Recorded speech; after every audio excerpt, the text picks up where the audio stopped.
What's up everyone, Lion Roar here, and in today's video I'm going to show you the best overall Kastov 74U loadout in Modern Warfare 2.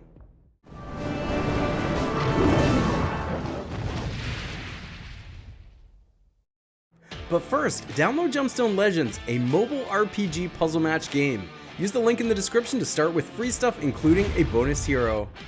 Alright, so the Kastov 74U, otherwise known as the AK-74U, stands for A, automatic, K, Kalashnikov, the guy who invented it. He invented it in 1974, hence the 74, and U stands for Ukorechny, which means shortened in Russian. And that's important to this weapon because it is built for close, quick combat, and the loadout I'm going to show you takes full advantage of that. There's only one weakness I've noticed with this particular weapon in Modern Warfare 2, and it is that it is a little bouncy. It's hard to control the recoil, so a lot of the attachments are going to be to control that recoil so we can get better hits at medium to long range. Now, I think it's important to note that I would suggest different attachments that I'm going to show you today for different types of players. So make sure you're subscribed because I will do different loadout videos for this particular weapon. Like for pros, for example, I would recommend more speed than recoil control because they have a superhuman ability to control recoil on their own, while most of us average players need the gun to help out with that. And then also I'll do builds on long range and short range as well. So let's dive in and take a look at the best overall attachments for the Kastov 74U.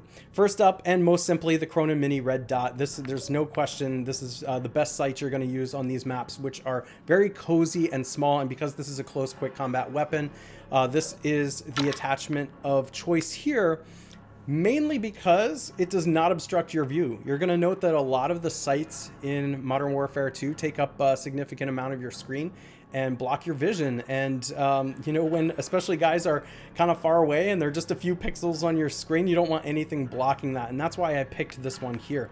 Now, I did fine tune these. I'm going to show you that as well, but please make sure to check out my advanced tuning video if you want suggestions on techniques to maximize that. I'm just going to show you briefly what I chose to go with. Because I'm trying to control recoil with a lot of the attachments I'm going to show you, I'm trying to get back the ASD, or the aim down the sight speed, through the fine tuning. And so you can see here that between flinch resistance and aim down the sight speed, I favored the ASD. I didn't mess with the close or the far range with the sight. You can do that if you want to, but that's personal preference. I don't mess with that. The first tough decision for me came between adding a barrel or adding a stock. And I usually, on most weapons in Modern Warfare 2, like to add a barrel because that seems to have a big impact on the damage that's being dealt, or the flinch resistance, or a recoil, or speed, you know, things like that. But I want to show you why I didn't choose a barrel first. For the AK-74U, look at all the cons. There's almost always more cons than there are positives. The only one that doesn't have more is this one here. And I could see you wanting to go with the BR-209 barrel, but I just felt like it's hurting the recoil control, which I'm trying to improve, and it's increasing the mobility and the handling a little bit, which is already really good on this weapon. So I didn't feel like there were many benefits from the barrels that were options here. So I went with this particular FT TAC Elite stock. I'm going to click on this because what this one does is improves the recoil control.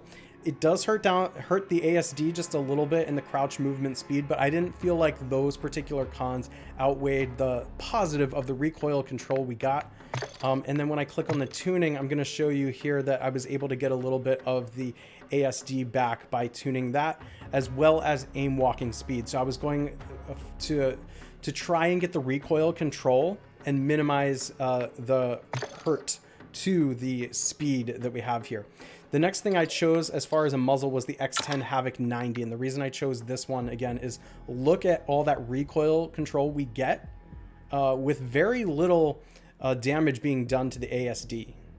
So while there's two cons listed there, you can see in the chart here that there's so much more gained in recoil control than hurt in handling. And there's a lot of other muzzles here that have bigger impacts in other areas. Like you can see this one here, the Harbinger D20. I like that one too. It is a suppressor. I could see you going with that. I love to play with this one as well. It doesn't help the recoil control as much. But this is really good if you want to be like a ninja and get around the map without people seeing you. But look how much it hurts the handling. So that's why I went with the X10 Havoc 90, is because I want to be fast and I want to control the recoil. And if I'm doing a good job, it doesn't matter if guys on the map are seeing me, because I'm seeing them first and I'm hitting them. All right, so let's take a look at... let's look at the fine tuning, by the way. So again, I went for ASD, and for gun kick control, I just maxed that one out again to help with the recoil. You can see how much that is helping there. All right, for the underbarrel, I went with the VX Pineapple. And this is a tough choice. There's a lot of good underbarrels to choose from here, but for the best overall build, I went with this one because of, again, how much recoil control we get and an increase to accuracy.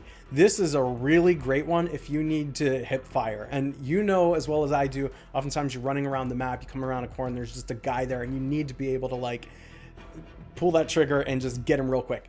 So that's what this helps out with a lot. And it even helps out, you know, at long range when you're trying to like hit someone, which typically with a weapon like this, it isn't a long range weapon, but this one's going to help you to get him so that that sight isn't bouncing all over the place when you start firing. You can just fire off little bursts or single shots.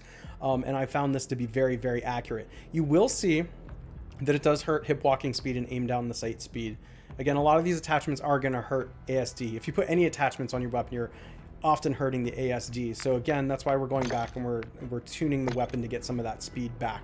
So down here, I moved aim down the sight speed towards that side rather than hip fire accuracy, because this attachment already helps a lot with hip fire accuracy. So I could get some ASD back. And then also hip recoil control with this particular attachment is going to make us extremely deadly with hip firing. All right, next up we have the Ivanov ST70 grip. And so I'm going to click on this and show you why I chose this one. Basically, when you're getting shot, that kind of acts like a recoil. It's not really recoil. You're not firing your gun, but you're flinching like recoil. So I felt like this helped get that back. I don't really care about aim walking movement speed. I care more about ASD than that one. So I felt like I could sacrifice that. Plus, if you look at the chart here, look how much there is gained in accuracy on this. There are a couple of other attachments here you could potentially use. Like, for example, I really like the True Tack grip. If you need to run and gun a little bit more, that might be the choice for you. But I went with this one in particular. I don't have this one unlocked yet anyway.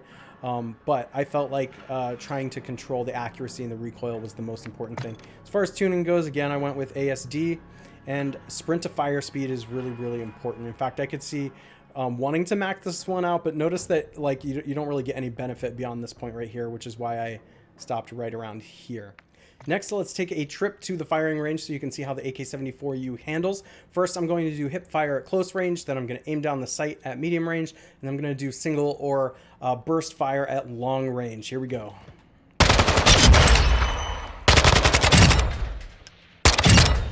Oh, that was awesome. And it even works well at long range there. So that is the AK-74U best overall build. This is definitely one for you to start with if you're looking for a good build, and then you can tweak from there. Like I said, I'm going to put out other videos with variations of this loadout for like longer range or for more pro players and that kind of thing. So yeah, make sure you're subscribed if you haven't already. Like the video, and I will catch you in the next one.